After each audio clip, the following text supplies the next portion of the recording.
Selamat sore, salam sejahtera untuk kita semua. Mama Anjali. Om Swastiastu. Yang terhormat kepada Ibu Melani yang mengajar PPKN dan teman-teman saya yang saya banggakan. Saya di sini sebagai moderator yang memandu kegiatan kali ini. Materi yang kami bahas adalah politik luar negeri. Kegiatan akan dimulai dengan pembukaan, penyajian materi, sesi tanya jawab, dan penutup. Perkenalkan, nama kelompok kami adalah saya sendiri, Yohani Pandalayana, sebagai moderator. Sebelah saya. Nama saya Nyaman Purwantara, nama sudah aktif dulu. Nama saya Iwan Abdul Sulas. Saya Doyen Elizabeth Marsandi, nomor absen 29. Saya Nyoman Nesa, satu penyaji materi, nomor absen 33. Saya Faimah Biasari, nomor absen 36. Selanjutnya, untuk penyampaian latar belakang akan disampaikan oleh Tania Nesa. Silakan Nesa membacakan materi pertama.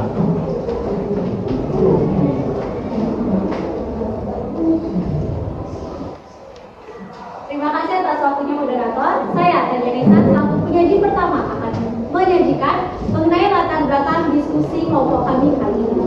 Jadi, di kesempatan diskusi kali ini, kelompok kami akan mendiskusikan materi politik luar negeri Indonesia. Dari sebagian besar masyarakat di dunia, bangsa Indonesia sudah sangat sering melakukan hubungan atau menjalin hubungan dengan bangsa lain.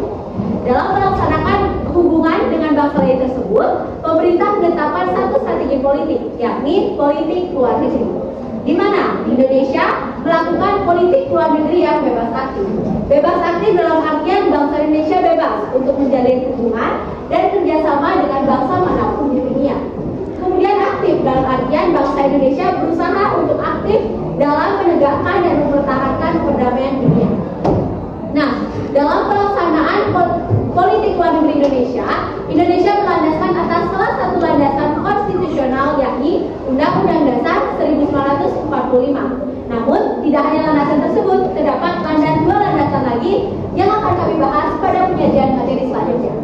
Pada kesempatan kali ini, kelompok kami akan membahas mengenai materi politik luar negeri Indonesia dan sedikit tentang hubungan diplomasi. Terima kasih. Selanjutnya akan dibacakan oleh Angga. Terima kasih, saya Angga, selaku penyaji materi pertama yang akan memaparkan pengertian dan prinsip politik luar negeri. Politik luar negeri adalah hubungan kerjasama yang diambil dari suatu pemerintahan negara untuk menjalin hubungan dengan negara lain. Politik luar negeri merupakan bagian dari kebijakan nasional dan mengabdi pada kepentingan nasional.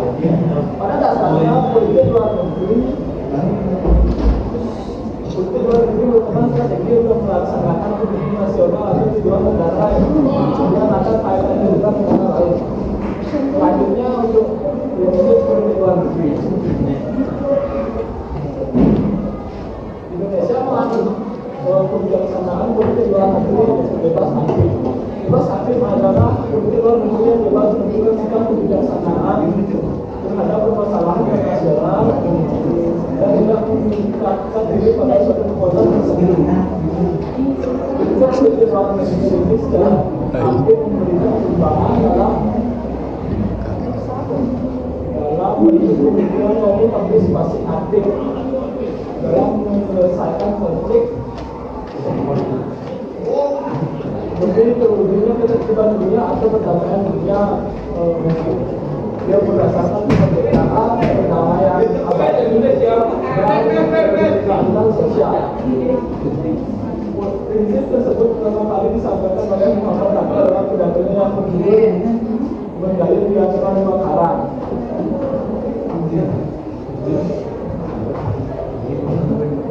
Selanjutnya ada prinsip politik luar negeri yang dijalankan di Indonesia.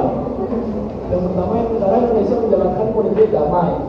Yang kedua, negara Indonesia ingin bersahabat dengan negara lain. Yang ketiga, negara Indonesia melindungi sendiri hukum internasional. Yang keempat, Indonesia membantu pelaksanaan karya sosial internasional dengan berpedoman kepada piagam PBB. Terima kasih. Selanjutnya akan dibacakan oleh Sang Ayu. Baik, terima kasih atas waktunya.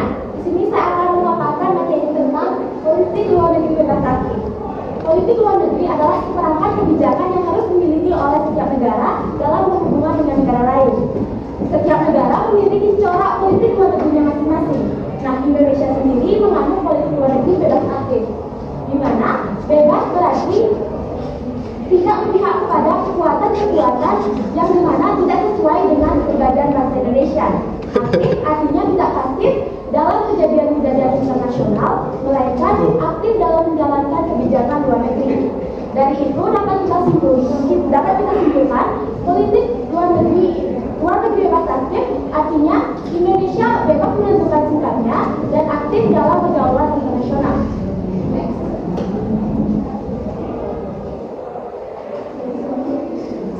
Selanjutnya yaitu landasan lahirnya politik luar negeri bebas aktif.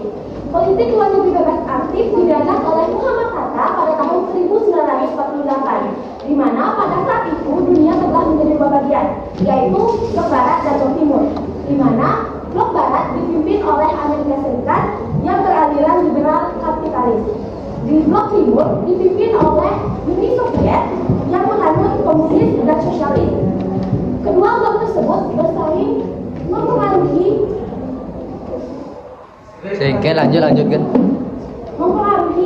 negara-negara yang ada di dunia ini. Atas dasar itulah Muhammad Hatta dalam pidatonya mendayung di antara dua barat mengusulkan prinsip politik luar negeri bebas aktif. Selanjutnya yaitu tujuan dari politik luar negeri bebas aktif. Nah, tujuan dari politik luar negeri bebas aktif ini tercantum pada Undang-Undang Dasar 1945 pada alinea keempat, di mana tujuannya yaitu yang pertama mempertahankan kemerdekaan Republik Indonesia, yang kedua menjaga kedaulatan negara, yang ketiga yaitu memperjuangkan susunan ekonomi, yang keempat pembentukan suatu negara Republik Indonesia yang berbentuk negara kesatuan, yang kelima yaitu pembentukan masyarakat yang adil dan makmur, yang keenam ikut serta menciptakan perdamaian dunia internasional, yang terakhir yaitu menggalang persaudaraan antar bangsa. Nah, selain tujuan yang tercantum pada Undang-Undang Dasar 1945, Muhammad Hatta juga mengemukakan tujuan dari politik luar negeri bebas aktif ini pada bukunya yang berjudul Dasar Politik Luar Negeri Republik Indonesia pada tahun 1953, di mana isi dari tujuan tersebut yaitu yang pertama mempertahankan kemerdekaan bangsa dan menjaga keselamatan negara, yang kedua memperoleh barang-barang yang diperlukan di luar negeri yang tujuannya untuk meningkatkan kesejahteraan rakyat, yang ketiga yaitu meningkatkan perdamaian internasional dan memperoleh syarat-syarat yang diperlukan untuk meningkatkan kesejahteraan rakyat, yang terakhir yaitu meningkatkan persaudaraan antar bangsa sebagai pelaksanaan cita-cita yang tercantum pada Pancasila. Nah, dapat kita simpulkan, jadi jelas artinya bahwa tujuan politik luar negeri bebas aktif ini adalah sikap yang saling menguntungkan yang dikemukakan oleh Indonesia kepada dunia luar bahwa semua dapat terwujud seperti yang diinginkan. Nah, selanjutnya yaitu contoh politik luar negeri bebas aktif yang telah dilaksanakan oleh Indonesia terhadap negara-negara lain, yaitu salah satunya contohnya yaitu yang pertama sebagai penyelenggara konferensi Asia Afrika, yang kedua adalah Indonesia aktif sebagai pendiri gerakan Lombok, yang ketiga Indonesia aktif dan ikut serta mendirikan ASEAN. Sekian dari saya akan dilakukan oleh teman saya.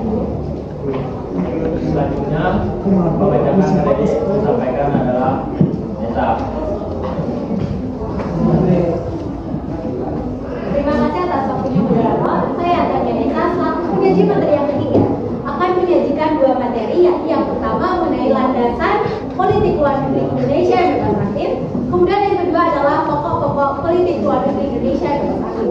Mari kita bahas materi yang pertama, yaitu mengenai landasan politik luar negeri Indonesia yang bebas aktif. Teman-teman sekalian, di setiap hal atau kegiatan yang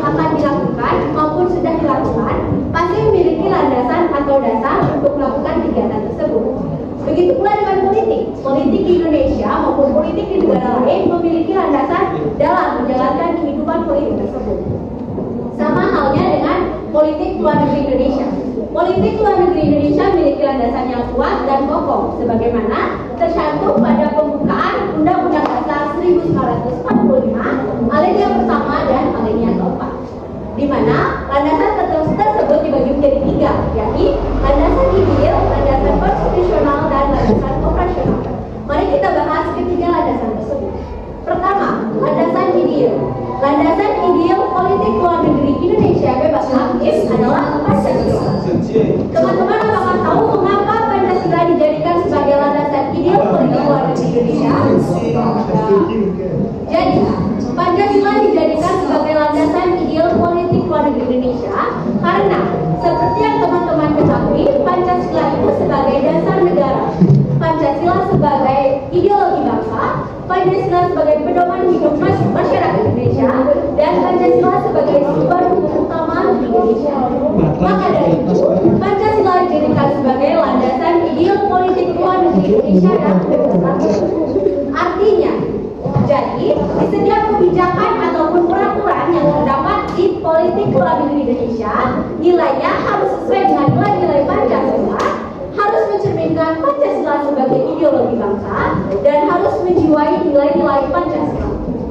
Yang kedua, landasan konstitusional.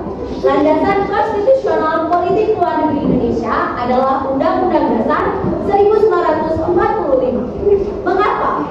Karena landasan konstitusional merupakan landasan negara yang berkaitan erat dengan semua aturan dan ketentuan ketatanegaraan suatu bangsa.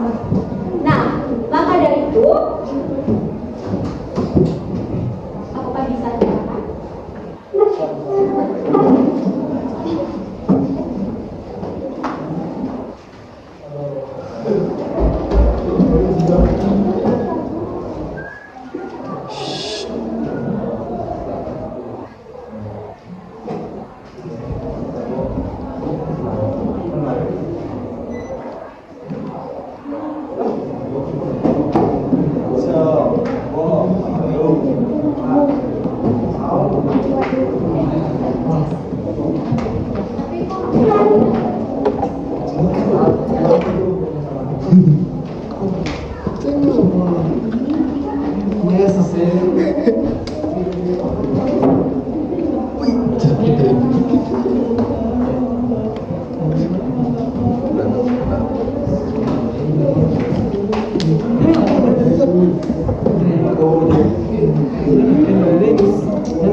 Jangan di dalam.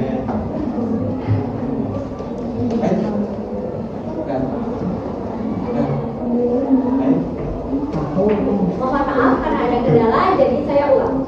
Jadi, landasan politik luar negeri Indonesia. Teman-teman sekalian, di setiap kegiatan ataupun hal yang akan dilakukan maupun sudah dilakukan memiliki landasan atau dasar dalam menjalankan hal tersebut.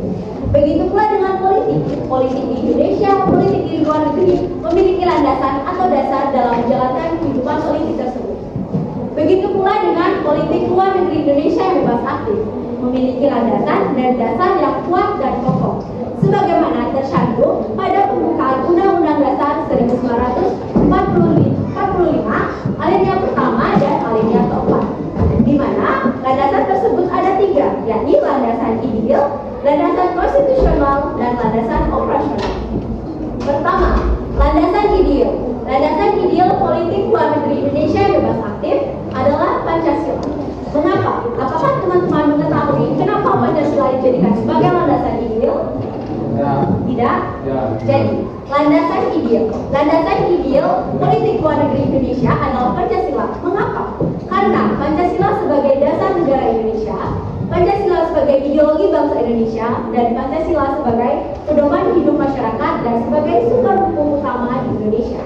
Maka dari itu, tidak ada alasan untuk tidak menjadikan Pancasila sebagai landasan ideal politik luar negeri Indonesia. Maka dari itu, dapat disimpulkan bahwa setiap kebijakan dan peraturan yang terdapat di politik luar negeri Indonesia harus sesuai dengan nilai-nilai Pancasila, harus sesuai dengan makna Pancasila, dan harus menjadikan Pancasila sebagai ideologi bangsa Indonesia. Yang mengajar di kelas 10.1, panggilan kepada Sangayu Dia, lalu Dewayu Aslina di 10.1 agar kemudian 1, kemudian 10.3 era Lab, kemudian kelas 10.8 diketut Alim Citra Dewi agar menuju ke Lab. Terima kasih. Baik, saya lanjutkan. Yang kedua adalah landasan konstitusional. Landasan konstitusional politik luar negeri Indonesia yang bebas aktif adalah Undang-Undang Dasar 1945. Namun sebelum itu, perlu teman-teman ketahui bahwa landasan konstitusional merupakan landasan negara yang berkaitan erat dengan semua aturan dan ketentuan ketatanegaraan bangsa. Nah, seperti teman-teman ketahui, Undang-Undang Dasar 1945 di dalamnya termuat semua aturan dan pasal-pasal yang menjalankan kehidupan politik di Indonesia.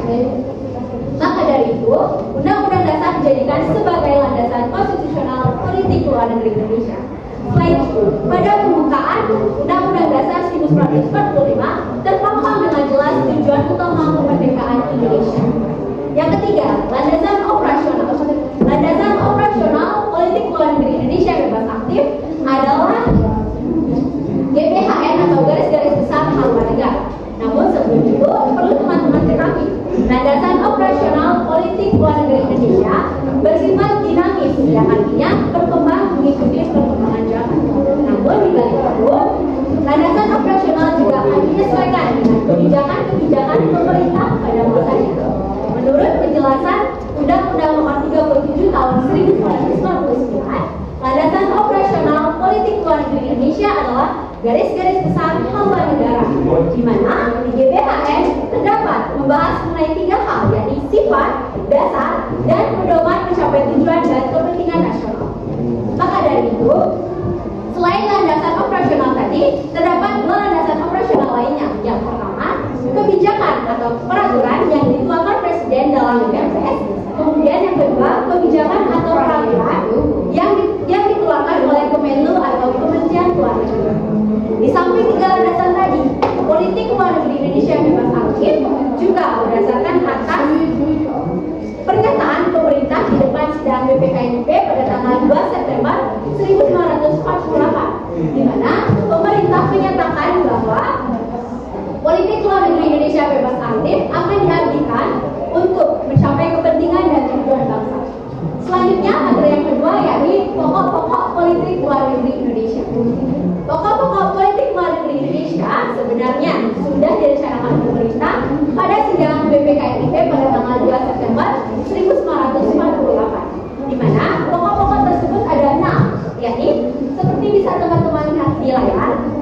Pokok-pokok politik luar negeri Indonesia, yang pertama, negara kita, negara Indonesia, menggunakan politik damai. Yang kedua, negara kita bersahabat dengan segala bangsa atas dasar rasa saling menghormati. Yang ketiga, memperkuat sendi-sendi hukum internasional dan organisasi internasional. Yang keempat, berusaha mempermudah jalannya pertukaran pembayaran internasional. Yang kelima, membantu pelaksanaan keadilan sosial internasional dengan berpedoman pada piagam PBB. Kemudian yang terakhir adalah mempermudah jalannya pertukaran pembayaran luar negeri. Jadi, dari pemaparan tadi bisa disimpulkan, landasan politik luar negeri Indonesia ada 3, yakni landasan ideal yaitu Pancasila, landasan konstitusional Undang-Undang Dasar 1945, dan landasan operasional yakni GBHN, dan ketetapan dan atau kebijakan yang dikeluarkan oleh Kemenlu dan Presiden. Terima kasih. Selanjutnya materi yang disampaikan oleh Otis, silakan Otis.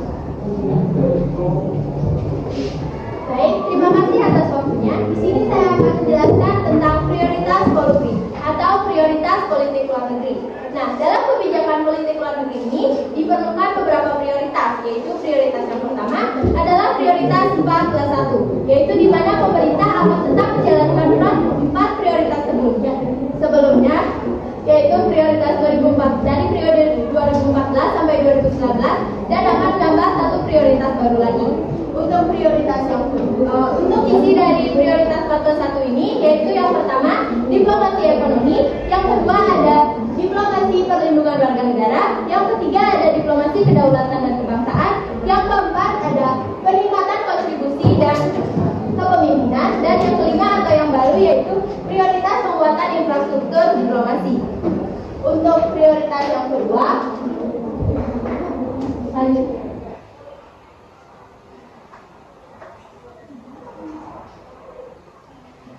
untuk prioritas yang kedua yaitu diplomasi perlindungan akan fokus mengenai pengubahan pola pikir perlindungan warga negara di luar negeri untuk pengembangan sistem perlindungan. Untuk prioritas yang ketiga yaitu diplomasi. Untuk prioritas yang ketiga selanjutnya, prioritas yang ketiga yaitu diplomasi kedaulatan dan kebangsaan akan menekankan pada penyelesaian batas-batas negara. Dan untuk yang prioritas keempat yaitu prioritas terakhir, yaitu Indonesia akan berupaya untuk menguatkan kontribusi dan kepemimpinannya baik di kawasan maupun di dunia. Selanjutnya saya akan menjelaskan tentang diplomasi. Apa sih itu diplomasi? Menurut Hadley Bull, diplomasi merupakan hubungan antar negara yang bertujuan untuk perdamaian dan dilakukan oleh agen resmi pemerintah.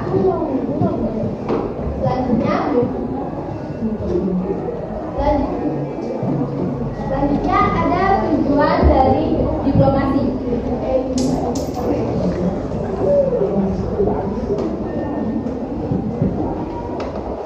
Tujuan diplomasi itu adalah untuk pengamanan kepentingan nasional, kepentingan politik, dan integritas teritorial. Untuk fungsi dari diplomasi, secara umum fungsi diplomasi adalah untuk melakukan perdamaian antar suatu negara. Selanjutnya,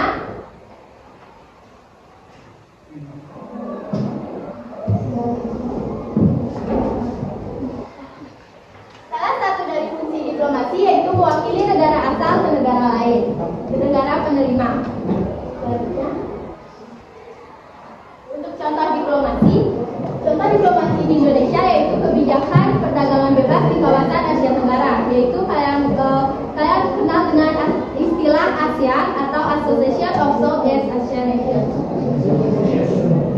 Selanjutnya, contoh lain dari diplomasi yaitu yang pertama, menjalin kerjasama ekonomi yang saling menguntungkan baik di tingkat bilateral maupun regional. Untuk kedua, penguatan pasar tradisional dan terobosan pasar non tradisional. Yang ketiga, penguatan perundingan perdagangan dan investasi. Untuk yang keempat, promosi terpadu perdagangan dan investasi serta mendorong outbound investment. Untuk yang kelima, diplomasi. Baik, itu saja, sekian dari saya. Terima kasih.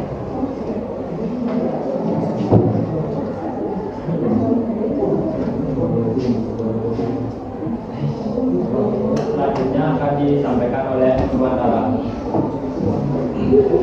Baiklah, terima kasih atas waktunya. Saya Nyaman Tuan Dara selaku penyajian dari Terima.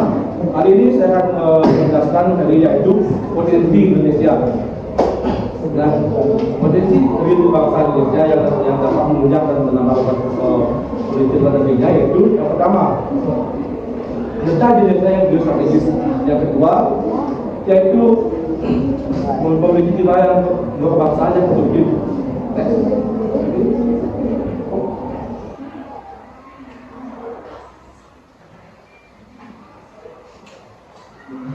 Nah, selanjutnya yaitu perwujudan politik luar negeri Indonesia yang berkembang dapat kita lihat pada berikut.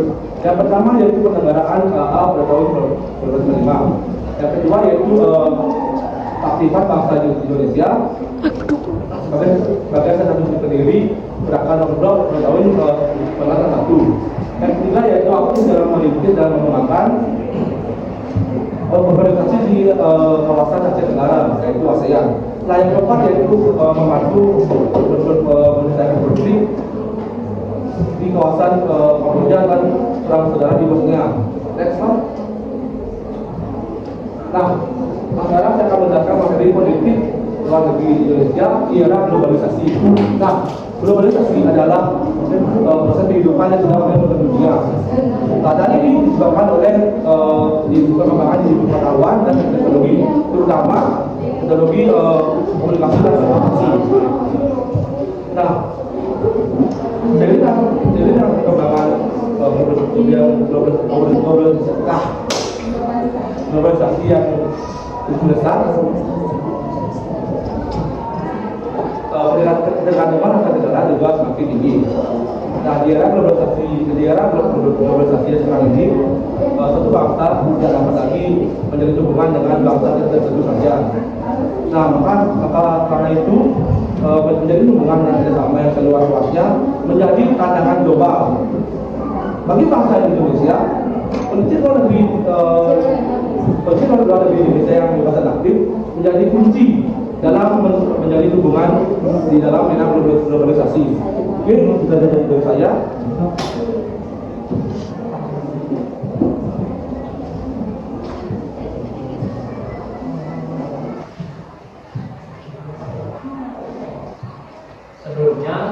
Sebelum mengakhiri presentasi kali ini, kita akan membuka sesi tanya jawab.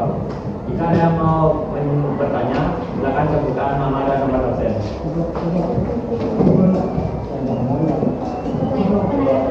Kedua, mungkin ada lain yang selain tadi yang sudah dapat bertanya? Ada yang ingin bertanya selain Aris dan Senia? Ada mau bertanya? Oke, penanya pertama silakan. Baik, terima kasih atas waktu yang diberikan. Kenapa dengan saya sekali nomor absen 24? Pertanyaannya, mengapa dalam politik luar negeri harus ada kebijakan dan peraturan di dalamnya? Terima kasih.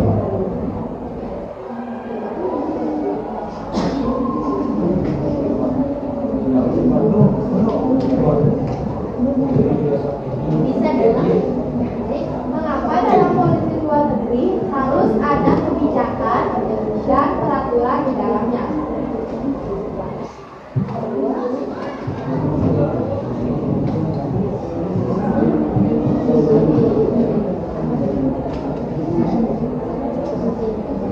Penanya kedua, baik, terima kasih atas waktunya.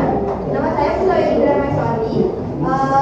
Saya akan menanyakan, apakah kebijakan politik luar negeri dapat dipengaruhi oleh kebijakan politik dari luar negeri negara lain? Jika iya, kenapa? Jika tidak, kenapa? Apakah kebijakan politik luar negeri?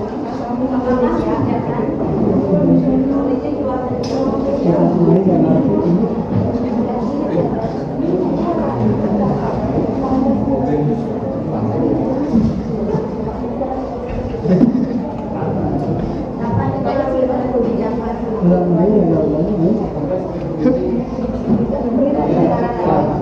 Jika iya, penanya ketiga dipersilakan.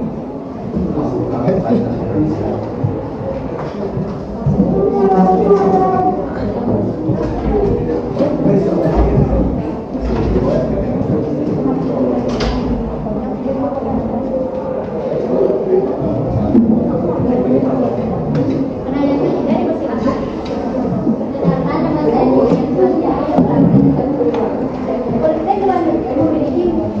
Politik luar negeri Indonesia memiliki tujuan. Coba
Sekian presentasi dari kami.